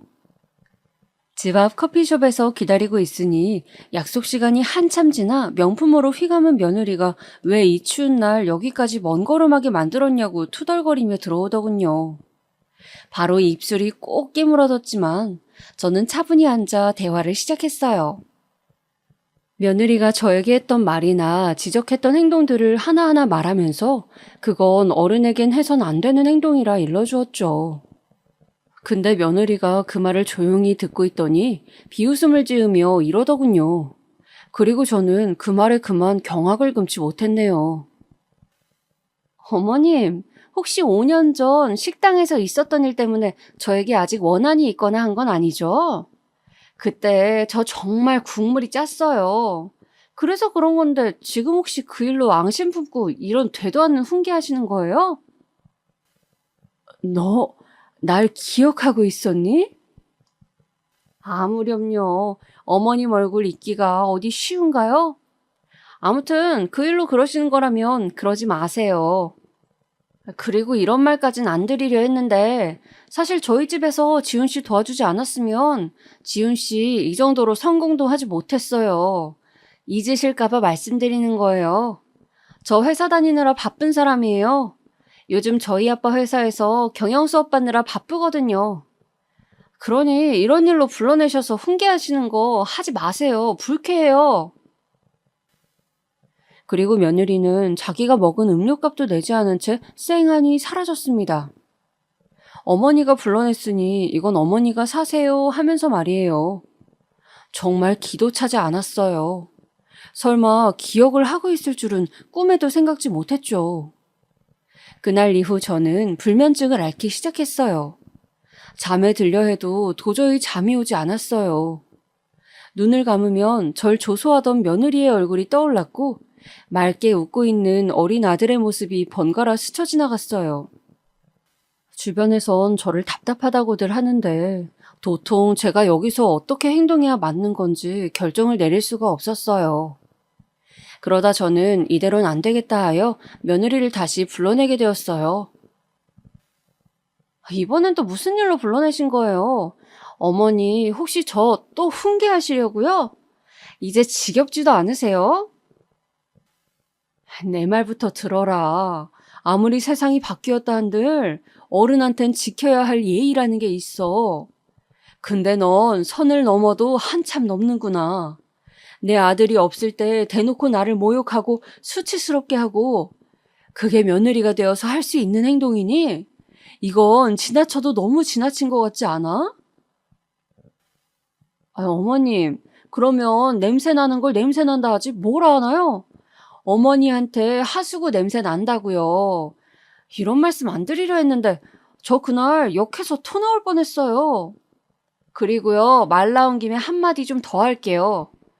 어머님, 그 옷 좀 어디 버리시면 안 되나요? 혹시 어디 의류수거함 같은 데서 주워오신 건가요? 뭐? 아니, 정말 아무리 나이 드셨다 해도 그렇지 그 옷이야말로 좀 너무하지 않아요? 솔직히 말해 지훈 씨도 어머님과 같이 다니기 부끄럽겠어요. 제가 돈 몇 장 드릴 테니 이걸로 옷이라도 한 벌 해 입으세요. 여기 보니 가까운 백화점 있더라고요. 거기서 한 벌 사 입으세요. 너 정말 보자보자하니 안 되겠구나. 그 순간 저는 이대로는 안 되겠다는 생각이 들었어요. 아무리 내 아들이 사랑하는 며느리라 해도 그렇지 참는데도 한계가 있었어요. 저는 그대로 며느리의 면상에 앞에 있던 물을 부어버렸고 며느리는 물에 젖은 생쥐꼴이 되어 아악 하고 비명을 질렀습니다. 그리고선 제게 미쳤냐며 고래고래 소리를 지르는데 사람들 시선에도 아랑곳하지 않더라고요. 저는 그런 며느리와 함께 있는 게 부끄러워 그냥 그 자리를 박차고 나와버렸습니다. 집에 와서도 며느리가 한 말들을 생각하면 분이 풀리지 않아 숨을 몰아쉬어야 했어요. 냉수를 벌컥벌컥 마셔도 화가 가라앉질 않았죠. 그런데 더 기가 막힌 일이 일어나더라고요. 그날 밤 아들이 저희 집을 찾아온 거예요. 모처럼 본 얼굴이라 반가워 안부를 물으려는데 아들 얼굴이 어째 어두웠습니다. 아들은 저를 보다 한숨을 푹 쉬며 저를 탓하는 말을 이어나갔어요. 어머니, 도대체 무슨 짓을 하신 거예요? 무슨 짓이라니?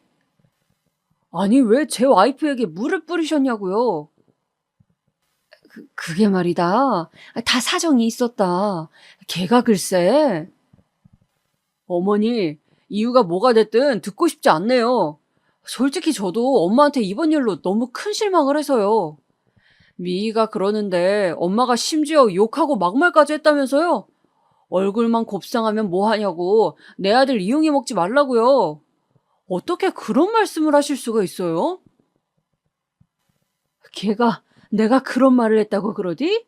말도 안 된다. 오히려 나한테 막말하고 욕한 건 걔야.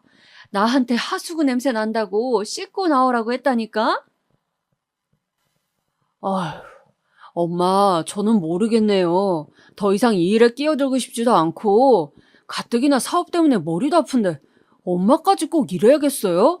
가볼게요. 아들은 그렇게 뒤를 돌았고 저는 졸지에 못된 시어머니까지 되어버렸습니다. 며느리의 그 간악한 혀 때문에 말이죠. 세상에 못된 시어머니 많다고 하지만 못된 며느리는 별로 없다고들 하던데 다 거짓말이었나 봅니다. 그런 며느리에게 당하고 있는 바보 같은 시어머니가 바로 여기 있었으니까요. 저는 그 이후 아들과 연락도 단절되고 말았습니다. 아들에게 아무리 문자를 보내고 전화를 해봐도 받질 않더라고요. 어쩌다 받으면 바쁘다는 핑계 같은 말만 들려오고요. 솔직히 그런 아들에게도 너무 섭섭했어요. 오해를 어디서부터 어떻게 풀어야 할지, 차라리 며느리가 하는 말들을 녹음이라도 해놓을 걸 하는 후회가 이제서야 들었어요. 그러다 답답한 마음에 아들의 직장을 찾아간 적도 있었어요. 근데 아들은 절 보더니 피곤한 얼굴로 왜 오셨어요, 엄마? 여긴 직장이에요. 나중에 얘기해요. 라고 하며 대화를 끊었고 저는 제대로 말도 못하고 그렇게 내쳐줄 수밖에 없었습니다. 집으로 오는 길 내내 얼마나 눈물이 나던지 모든 게 다 서럽고 그랬습니다. 왜 착하게 살아온 내게 이런 일이 일어난 건지, 일을 하면서도 하루에도 몇 번씩 가슴속에서 열불이나 일에 집중도 할 수가 없었네요. 근데 여기서 더 얄미운 건 며느리였습니다. 어느 날 아들에게 전화를 했더니 며느리가 받더군요. 지훈이니? 어머니 안녕하세요. 오랜만이네요.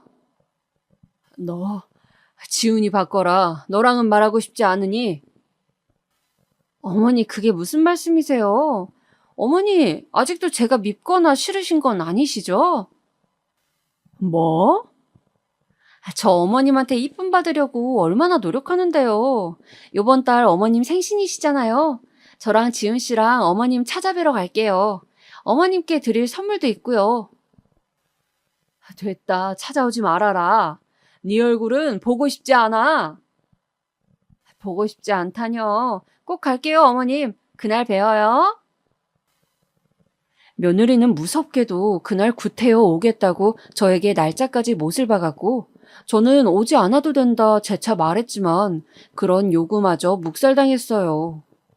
그리고 저는 제 생일날 다시금 치욕스러운 일을 겪게 되는데요. 처음엔 그래도 생일날이랍시고 아들이 찾아온다 하니 얼굴을 보고 얘기할 수 있겠다 싶어 이번 기회에 며느리의 진짜 얼굴을 알려주려고 단단히 벼르고 있었어요. 그런데 아들은 얼굴도 어두웠고 며느리에게 끌려온 건지 말도 제대로 하지 않았습니다. 그러니 저만 괜히 아들의 눈치를 보게 되었죠.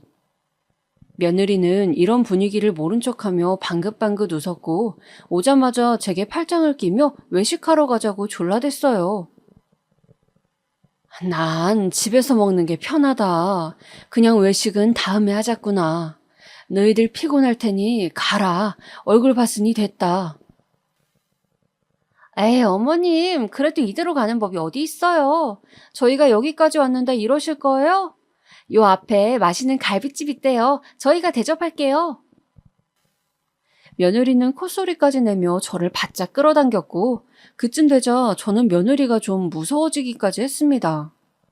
허나 이런 며느리의 말을 거절하기도 애매해 결국 갈비집까지 가게 되었어요. 며느리는 가는 내내 궁금하지도 않은 자기 사는 얘기를 주절주절 늘어놓았고 저는 아들 얼굴만 초조하게 살피고 있었어요.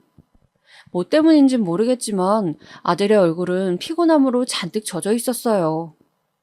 외식을 하고 집으로 돌아오는 길에도 분위기는 마찬가지였어요. 열심히 입을 놀리는 사람은 며느리뿐이었고 저와 아들은 조용히 길만 걸었죠. 그런데 며느리가 저희 집으로 들어가기 전 자기는 전화할 게 있다며 저와 아들 둘이서 먼저 집에 들어가 있으라고 하더라고요. 아들과 함께 집안에 단둘이 앉아 있는데 아들 녀석은 저를 쳐다도 보지 않고 저도 이 분위기가 견디기 힘들어 며느리를 찾으러 간다는 핑계를 대어 밖에 잠시 나갔어요. 그리고 그때 제 눈을 믿지 못할 의심의 싹을 틔울 광경 하나를 발견하고 말았죠. 며느리가 어떤 남자와 함께 이야기를 나누고 있는 거였어요. 무슨 얘기를 나누는지까지는 들리지 않았지만 남자와 며느리는 두 손을 꼭 붙잡고 있었어요. 저는 저도 모르게 새어나온 신음소리를 겨우 틀어막고 온 집으로 향했고 그날 내내 며느리가 집으로 돌아와 하하호호 아무렇지 않게 웃으며 얘기를 할 동안 그 남자와 함께 있던 장면이 머릿속에서 떠나질 않았어요. 몇 날 며칠 도무지 잠이 오지 않더라고요. 그러다 한 가지 결심을 했어요. 이런 건 TV에서나 나올 법한 일이라 생각했지만 상황이 이렇게까지 되니 제가 행동으로 옮겨야겠다고 생각이 들더군요. 바로 며느리를 미행하기로 한 거예요. 저는 며느리 직장 앞에서 대기를 하고 있다가 택시를 타고 며느리 차가 떠나는 곳 그대로 따라갔어요. 처음에 며느리는 일이 끝나고 난 후 또래 친구 몇 명과 함께 술집으로 들어가더라고요. 듣기에 예사롭지 않은 대화들을 나누면서 말이죠. 얘, 미희야. 오늘도 그 사람 만날 거지? 당연하지. 어머, 너는 좋겠다. 나는 세상에서 네가 제일 부러워. 하루만이라도 너처럼 살아봤으면 좋겠어. 여러 남자한테 사랑받으면서 원하는 만큼 돈 팍팍 쓰면서. 그래? 저는 며느리와 친구들이 나누는 대화에 좀 더 귀 기울이기 위해 근처에 자리를 잡고 메뉴판으로 얼굴을 가린 채 그 아이들이 하는 말들을 조용히 들었습니다. 허나 며느리와 친구들 사이의 대화는 점점 막장으로 흘러가기 시작하더라고요. 저는 그 대화를 들으면 들을수록 사지가 벌벌 떨려와 몸을 가눌 수가 없었어요. 오늘 호텔에서 하룻밤 보내기로 했어. 그이가 날 위해 최고급 호텔을 예약해 놓았더라고. 내 취향은 또 어떻게 알고? 좋겠다, 기집애. 야, 근데 너희 남편도 진짜 대단하다. 어떻게 이걸 눈치 못 챌 수가 있냐? 모르지 뭐. 눈치가 둔한 건지. 아마 시어머니 닮아서 그런 것 같아. 시어머니도 둔하기 짝이 없거든. 끼리끼리란 말이 있잖아. 그러게나 말이다. 맞다. 니네 시어머니 완전 시장 아줌마처럼 하고 다닌다며? 냄새도 나고. 너 창피하겠다, 얘. 냄새가 얼마나 지독한지 몰라. 가까이 가기 싫어서 저번 생일날엔 일부러 떨어져 앉았다니까? 오죽하면 향수를 내 코 아래에 발랐겠냐고. 너무 웃긴다, 얘. 저와 아들을 깔아뭉개고 조소하는 저것들의 입을 마음 같아선 정말이지 뭉개버리고 싶었어요. 특히 며느리의 입은 이런 표현 듣기에 격하실 거 알지만 갈기갈기 찢어버리고 싶었습니다. 그만큼 저는 너무 큰 분노를 느꼈고 가까스로 화를 억눌러야 했어요. 왜냐면 제겐 증거 사진이 필요했으니까요. 일단 전 며느리와 친구들이 술을 다 먹고 취한 며느리가 일어나 남자를 만날 때까지 기다렸어요. 그리고 친구들과 며느리가 하는 대화를 다 녹음해 두었습니다. 녹음하면서 더 기가 막힌 사실도 하나 알게 되었는데요. 회사를 다닌다고 했던 며느리는 알고 보니 거의 백수나 다름없더라고요. 집에서 주는 돈으로 생활하는 백수요. 너 요즘 부모님 회사에서 일도 한다며?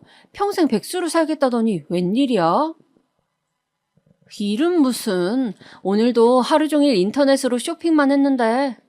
그냥 아빠 재산 받으려고 회사 가서 일하는 척 좀 하다 오는 거야. 안 그럼 또 뭐라 할 테니까.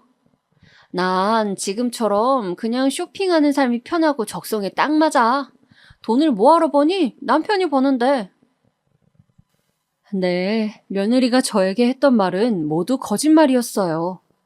회사를 물려받기 위해 열심히 일한다는 둥 남편 사업을 보조하느라 바빠 죽겠단 말은 모두 거짓말이었어요. 그냥 며느리는 일하는 척 좀 하고 오다 매일 쇼핑하고 술이나 마시는 그런 일상을 보내고 있다 하더라고요. 이것만으로도 충격이었지만 취한 며느리가 술집을 나가 한 행동은 더 충격이었어요. 며느리는 자기 차로 가지 않고 누군가를 부르더니 다가가 누군가에게 폭 안기더라고요. 아들의 풍채와 비슷한 그 남자는 자연스레 며느리를 껴안았고요. 자기야, 조금 이따 우리 예약해둔 호텔 레스토랑에서 식사하고 커피 사 먹을까? 그래, 그러자 미희야. 며느리의 이름을 다정스레 부르며 머리를 쓰다듬는 건 며느리의 상간남이었어요. 저는 곧바로 부들부들 떨리는 손으로 핸드폰을 들어 두 사람의 모습을 찍어두었어요. 다음 날도 며느리를 미행했는데 며느리는 이번에도 남자의 팔짱을 끼고 호텔로 들어갔어요. 근데 이상한 건 전날 만났던 남자와 얼굴이 다르더라고요. 그 다음 날도 그랬고요. 날마다 남자 얼굴이 다 다른 게 이상했죠. 그래서 며칠을 더 미행해보니 며느리가 어디서 그 남자들을 만나고 돌아다니는지 알 수 있었어요. 며느리는 이상한 유흥업소를 다니고 있었어요. 저는 그날로 며느리가 다니는 유흥업소에 들어가 사장님에게 며느리의 얼굴을 보여주면서 몇 가지를 물었어요. 처음엔 말해주지 않으려 했던 사장님도 제가 매일같이 찾아와 물어볼 기색을 보이지 않자 결국 솔직하게 털어놓았어요. 네, 저희 가게 오시는 손님이세요. 근데 무슨 일로 그러시죠? 확실하죠? 손님이죠? 네, 맞습니다. 저희 가게 VIP세요. 저는 그렇게 사장님이 한 말까지 녹음을 하고 난 후 아들을 찾아갔어요. 며느리에게 이 일을 알리기 전 아들에게 먼저 알려야겠다는 생각이 들었어요. 우리 아들이 설사 충격을 받을지라도 어쨌든 결국은 들키게 될 일 제 입에서 먼저 듣는 게 나을 거라고 생각하고 굳은 결심을 했어요. 아들 앞에 증거를 내놓자 아들은 차마 믿지 못하겠다는 얼굴로 묻더군요. 엄마, 이게 사실이에요? 맞다. 그리고 지훈아, 내가 너 결혼하기 전에 말했어야 했는데 말하지 못한 게 있다. 사실 엄마 5년 전에 걔를 만난 적이 있어. 엄마가 어떡해요? 엄마가 일하던 식당에 손님으로 왔었어. 너한테 그때 그 일을 다 말했으면 최소한 결혼은 막을 수 있었을 텐데 미안하다. 저는 아들에게 제가 겪은 일을 그제야 다 말해주었고 아들은 충격을 감출 수 없어 했어요. 아들은 얼굴이 새하얗게 질려 입술을 꼭 깨물다 주먹을 폈다 쥐다 반복하다가 나중엔 자기 가슴까지 치며 눈물을 터뜨렸어요. 엄마, 그런지도 모르고 죄송해요. 엄마한테 그런 짓까지 한 사람을 제가 아내로... 정말 죄송해요. 엄마를 멋대로 의심하고 정말 죄송해요. 아니다. 그런 말 하지 말거라. 아니에요. 엄마, 다 내 탓이에요. 빠른 시일 내로 이혼하고 내가 어떻게든 잘 처리할게요. 아들은 그 자리에서 제게 무릎을 꿇고 사죄를 했고 저는 그런 아들을 용서해 주었어요. 미우나 고우나 아들인데 어쩌겠어요. 아무리 똑똑한 아들이라도 뱀 같은 며느리 소나기에 있었다면 누구라도 당할 수밖에 없는 일이었을 거예요. 저는 아들을 꼭 껴안으며 괜찮다고 몇 번을 말해주었고 그제야 아들은 집으로 되돌아갔어요.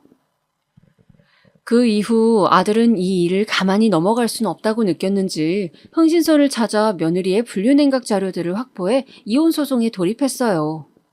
며느리는 또 아들을 놓치기는 아까웠는지 그 과정에서 저희 집 문을 얼마나 두드렸는지 몰라요. 어머님, 제발 한 번만 용서해 주세요. 저는 이의 없으면 못 살아요. 저희 집도 지금 부도 상태란 말이에요. 나가라. 네 얼굴 보기 싫으니? 어머님 제발요. 저희 집 사정이 너무 안 좋아서요. 저 지훈 씨 없으면 죽어요. 제가 한 지 다 죄송해요. 잘못했어요, 어머님. 한 번만 용서해 주세요. 며느리는 자기 집 사정이 안 좋다며 마지막 남은 동아줄이라는 듯 제 아들을 붙잡아야 한다고 하는데 그 심보마저 너무 악하고 더럽게 느껴져 저는 그만 화장실로 달려가 변기물을 한 컵 퍼 며느리의 얼굴에 퍼부어버렸어요. 자, 여기 네 수준에 맞는 변기물이야. 더 먹고 싶으면 말해라. 뭐예요? 변기물이라고요? 미쳤어요? 미친 건 너지. 어디 감히 변기물보다 추악하고 더러운 행동들을 하면서 감히 누구한테 이래라 저래라야. 잘 들어라. 네가 한 짓은 절대 용서받을 수 없는 거다. 내가 그렇게 만들 테니까. 며느리는 변기물이라는 걸 알자마자 갑자기 기침을 하고 손가락을 입안에 넣어 구역질을 하려고 하는 등 난리를 쳐댔어요. 그러다 제가 한 컵 더 퍼올 기세를 보이자 정신없이 도망을 치더라고요. 그 후 저는 마지막으로 아들의 동의를 받아 며느리의 지인들에게 그리고 사돈 어른에게 며느리가 한 짓을 말씀드렸어요.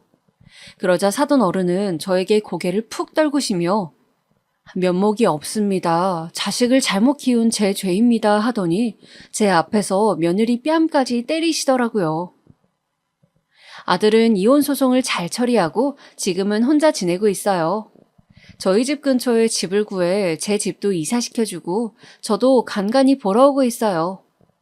제가 괜찮다고 해도 자기 때문에 엄마가 상처받은 게 미안했는지 늘 미안한 얼굴로 저희 집에 와 저녁을 먹고 가곤 해요. 마음 같아서는 아들이 새로운 장가를 들어 좋은 여자를 만났으면 싶지만 이제는 한번 이혼도 한마당에 아들도 마음을 정리할 시간이 필요할 것 같고 저도 조금 시간이 필요할 것 같아요. 힘든 일을 겪은 만큼 저희 모자에게 앞으로는 좋은 날들만이 펼쳐지길 바라고 바랍니다. 사연 들으신 분들 조금이라도 공감이 되셨다면 제게 격려와 응원을 부탁드릴게요. 지금까지 길고 긴 이야기 들어주셔서 감사합니다. 모두 건강 챙기시고 좋은 하루 보내세요.